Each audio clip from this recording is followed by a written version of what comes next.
Como já apresentei nos vídeos anteriores e vou apresentar nos próximos, o conhecimento humano atual foi construído aos poucos com a ajuda de um incontável número de pessoas. O mesmo se dá no ramo da biologia que estuda a hereditariedade. Esse ramo chamamos de genética. Nessa série de vídeos, dividirei a história da genética em dois momentos: o seu desenvolvimento até o final do século XIX, que veremos hoje, e o seu desenvolvimento entre o século XX e os dias atuais, que analisaremos após conversarmos sobre outros temas ligados à biologia celular. Como no vídeo de hoje vamos apresentar mais detalhes e ensinar como se resolvem algumas questões, vamos encurtar muito a parte histórica e começar já na Idade Média. Mas isso não quer dizer que esses conhecimentos foram criados nesse momento. Muito do que está aqui é resultado da construção histórica e tem sua origem ainda mais longe no passado. Aqui, ligado à hereditariedade, conseguimos observar duas formas distintas de se interpretar os seus mecanismos. A primeira é derivada do pensamento essencialista, que colocava a essência de todos os seres vivos como a criação do Deus católico, como também já vimos nos vídeos anteriores. Com isso, se crê que todos os membros de uma mesma espécie compartilham de uma mesma essência, e a transmissão de características aos descendentes é vista como algo óbvio, e não como um problema a ser questionado e estudado. Apesar do processo de hereditariedade em si não ser questionado, a variação entre espécies diferentes é um grande objeto de interesse para esses naturalistas. E esse foco no estudo das espécies que despertou novamente o interesse sobre a hereditariedade. Hoje, a hereditariedade é normalmente estudada pela biologia, mas essa só vai ser criada no século XIX. Até lá, existiam duas áreas que se aproximavam desse ramo de estudo e analisavam o mundo vivo: a medicina e a história natural. Essas tinham como foco na área da hereditariedade, respectivamente, o estudo do desenvolvimento dos seres humanos e o estudo da diversidade da natureza. Duas observações foram importantes nessa área de estudo entre os séculos 17 e 18. A primeira foi obtida após inúmeras dissecações nos ovários de fêmeas vivíparas, que são aquelas que os embriões se desenvolvem dentro do seu corpo. Nos ovários, observaram pequenas massas com um líquido semelhante à clara do ovo, que ficava amarelo após a cópula, e com isso, passou a se considerar que todas as fêmeas possuíam ovos. Esses ovos seriam mais ou menos aquilo que chamamos atualmente por óvulos. Já a segunda observação tem relação com a análise do sêmen no microscópio. Aqui, observaram pequenos vermes, que chamamos hoje de espermatozoides, que poderiam estar relacionados de alguma forma na reprodução. Usando essas observações e o conhecimento que já existia até esse momento, duas escolas do pensamento se desenvolveram: o preformismo e a epigênese. Os preformistas, de forma geral, aceitavam que todos os embriões foram criados por Deus no início dos tempos e permaneceram nesse estado até o seu desenvolvimento. Alguns deles acreditavam que esse embrião estava no óvulo e outros que estava no espermatozoide. Já os seguidores da epigênese acreditavam na formação do embrião pela mistura das sementes masculinas e femininas. Eles acreditavam que essas, apesar de serem expelidas pelos sistemas reprodutores, não eram produzidos por eles, mas sim por todos os órgãos do indivíduo que produziriam as partes dessas substâncias e levariam aos órgãos genitais. Assim, o produto final conteria impressões dessas diferentes partes de cada organismo. A formação de um novo indivíduo aconteceria, então, com a união das células reprodutoras masculina e feminina no interior do útero, no caso dos seres humanos, onde aconteceria a mistura entre essas impressões de todas as partes de ambos os corpos e criaria um corpo novo. Esses dois pensamentos influenciaram novas autoras e autores que desenvolveram estudos relacionados à hereditariedade. Um deles, que vemos com maior foco na educação básica, é o Gregor Mendel, que apresentava uma teoria derivada da epigênese. Como esse texto tem como objetivo apresentar o processo histórico que é cobrado pelo vestibular, não vou apresentar outros autores anteriores que foram tão importantes quanto Mendel, mas para contextualizarmos melhor, vamos olhar brevemente as suas principais influências para entendermos como se deu esse estudo principal. O Gregor Mendel obteve uma formação inicial em filosofia na cidade de Brno, que hoje faz parte da Tchequia, e, em 1843, foi admitido como noviço no monastério de St. Thomas. De 1851 a 1853, ele estudou na Universidade de Viena e lá teve conhecimento dos estudos histológicos, evolutivos, matemáticos e estatísticos da época. Além disso, atuou como demonstrador no Instituto de Física e ficou familiarizado com o enfoque experimental dessa área. Com o fim dos estudos, Mendel retornou ao monastério de Brno e realizou seu principal trabalho com ervilhas entre os anos de 1856 e 1863. Já em 1865, ele apresentou os resultados na Sociedade de História Natural de Brno e publicou como um artigo científico no ano seguinte. No início desse trabalho, o Mendel explica que diferentes autores anteriores a ele já observavam que, quando se cruzam indivíduos de duas espécies próximas com características diferentes, existe uma regularidade nas características que surgem nos descendentes. Esses autores realizaram trabalhos tentando explicar isso, mas não conseguiram chegar a uma lei geral que fosse aplicável ao desenvolvimento desses híbridos, coisa que não surpreendia os próprios autores da época, que reconheciam a complexidade envolvida nesse trabalho. Mendel, por exemplo, nos diz que só seria possível chegar a alguma conclusão sobre a hibridização de plantas quando fossem realizados trabalhos com as mais diferentes ordens. E, para ajudar nesse caminho, ele começa seus estudos com ervilhas. Por que ele escolheu as ervilhas? Mendel analisou o trabalho dos autores anteriores e percebeu que faltavam neles 3 pontos que ele considerou importantes. Determinar o número de formas diferentes que apareceriam nos híbridos, classificar essas formas com segurança ao longo das gerações e estabelecer suas relações estatísticas com precisão. E assim, começou a sua pesquisa de 8 anos. Partindo disso, esse grupo de plantas deveria possuir caracteres que fossem fáceis de se diferenciar e se mantivessem constantes nas gerações, para facilitar o reconhecimento durante o estudo, e deveria ter uma estrutura floral que dificultasse a polinização por pólen estranho, senão ele não saberia da onde que veio o pólen que fez o cruzamento dos experimentos dele. Mendel escolheu um grupo de plantas que apresentava todas essas características e já eram bastante utilizadas por autores nessa época, que são as plantas do gênero Pisum, conhecidas popularmente como ervilhas. Antes de começar os seus experimentos, algo que vários autores já tinham notado nesse período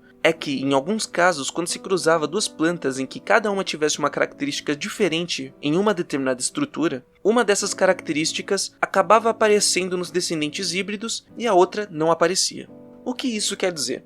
Vamos pegar como exemplo 2 características utilizadas por Mendel em sua pesquisa. Alguns indivíduos tinham as suas sementes lisas e outros tinham suas sementes rugosas. Quando se cruzava um indivíduo com a semente lisa com outro de semente rugosa, todos os descendentes nasciam com as sementes lisas. O objetivo do trabalho do Mendel era tentar entender o motivo que levava a isso e criar uma lei que tornasse previsível o surgimento dessas características em híbridos de plantas. Hoje sabemos que essas leis que vão ser criadas por ele também servem para a parte considerável dos seres vivos. Só que nessa época, o trabalho do Mendel era específico com plantas. Antes de começarmos a analisar os experimentos do Mendel em si, vou introduzir uma nomenclatura para facilitar a separação entre as gerações estudadas. A geração parental, que é a geração dos primeiros indivíduos que vão ser cruzados para gerar os híbridos, é chamada de geração P. A geração dos primeiros híbridos é chamada de geração filial, ou então a gente pode simplificar como F. Então, a primeira geração de filial seria F1, a segunda F2 e por aí vai. A primeira coisa que Mendel fez foi estudar muitas variedades de ervilha e escolher nelas 7 pares de características que fossem fáceis de notar a diferença,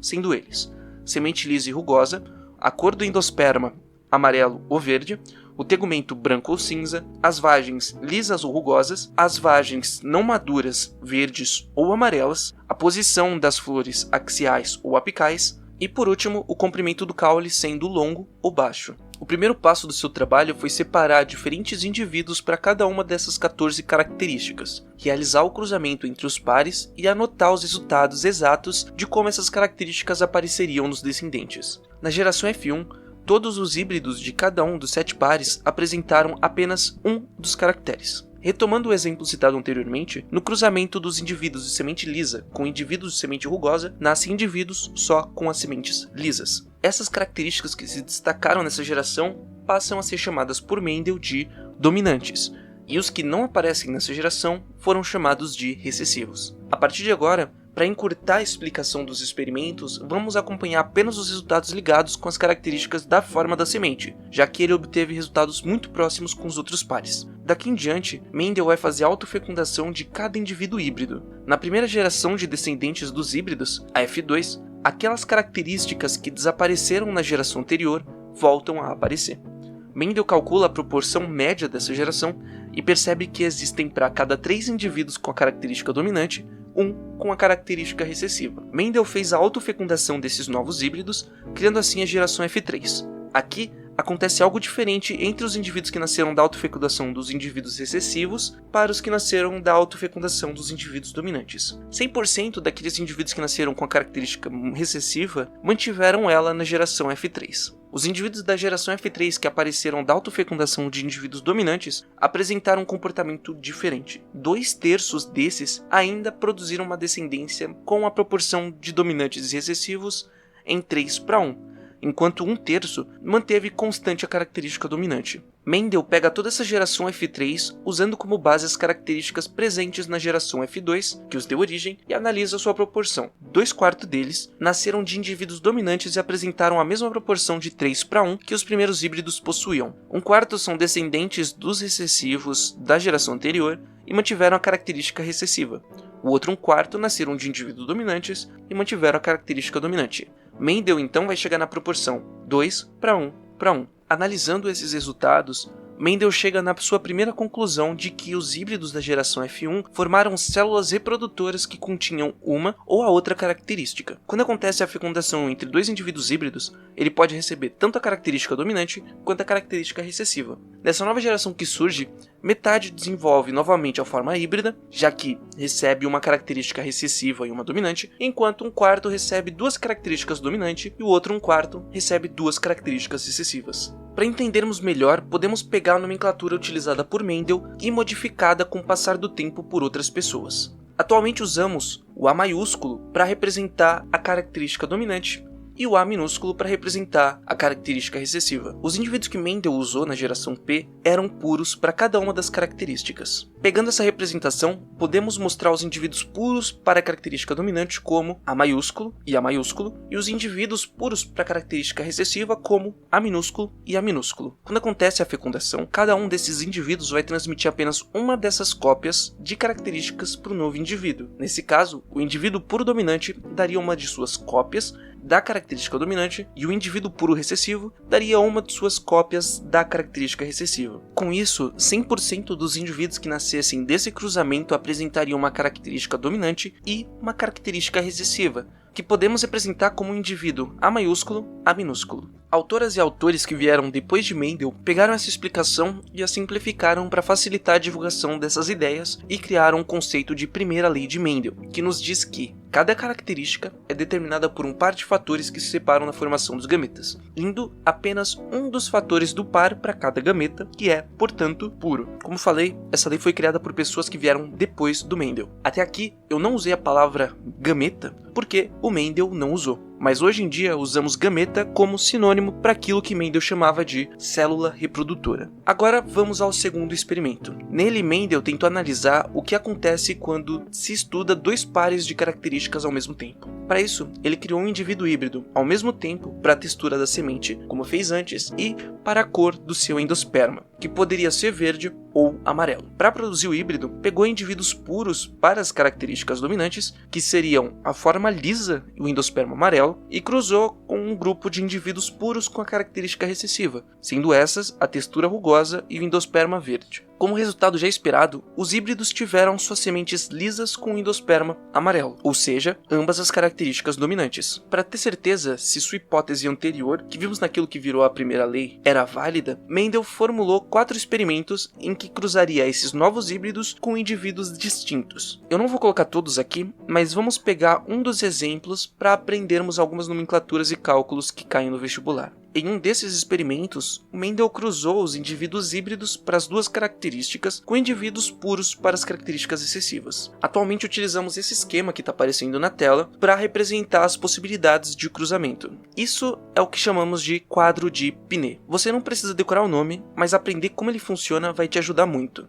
A ideia do Mendel era que, se ele tivesse certo e cada gameta carregasse apenas uma das duas características que formava cada indivíduo, seria possível calcular as possibilidades desse cruzamento. E é justamente com esse quadro que podemos observar isso. Vamos começar analisando a forma da semente. Como vimos, utilizamos o A maiúsculo para representar a característica dominante, que seria, nesse caso, a semente lisa, e o A minúsculo para representar a característica recessiva, que seria a semente rugosa. O par de características do híbrido é composto por uma lisa e uma rugosa. Daí, utilizamos o A maiúsculo e A minúsculo como representação. No quadro de Pinet, colocamos as duas características aqui na primeira linha. Já o indivíduo puro recessivo, que foi cruzado com ele, tem o seu par formado por duas características recessivas, e ele colocamos na coluna da esquerda. Como vemos na primeira lei, cada um dos pares da característica do indivíduo vão se separar na formação dos gametas. E também vimos que, quando um novo indivíduo se forma, ele recebe uma das características que vai formar o seu par vindo de cada um dos seus pais.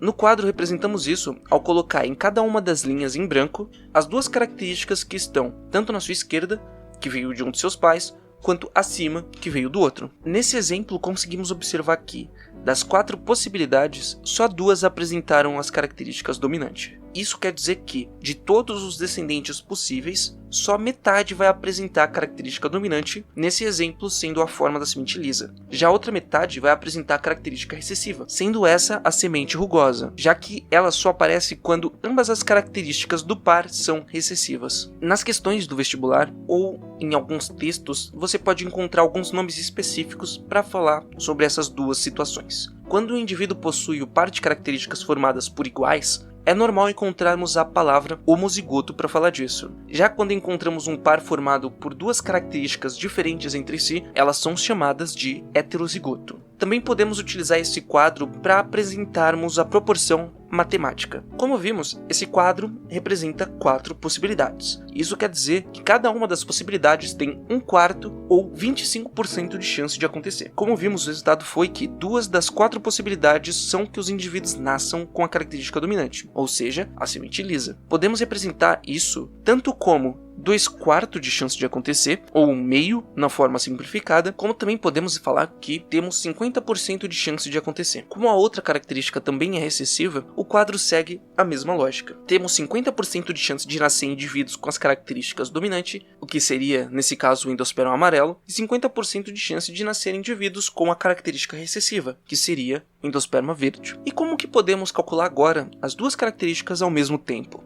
Na probabilidade, temos a conhecida regra do E, que vai nos ajudar nisso. Por exemplo, como podemos saber qual a probabilidade de um indivíduo nascer com a característica dominante tanto para a forma da semente como para a cor do endosperma? Vimos que temos tanto meio de chance do indivíduo nascer com a semente lisa, quanto meio de chance de nascer com o endosperma amarelo. Essa regra do E nos fala que só precisamos multiplicar ambas as probabilidades. No caso, teríamos meio vezes meio, que vai dar 1/4. Quando multiplicamos as frações, precisamos multiplicar ambos os números de cima, que chamamos de numeradores, e da mesma forma se multiplica os números de baixo, os chamados denominadores.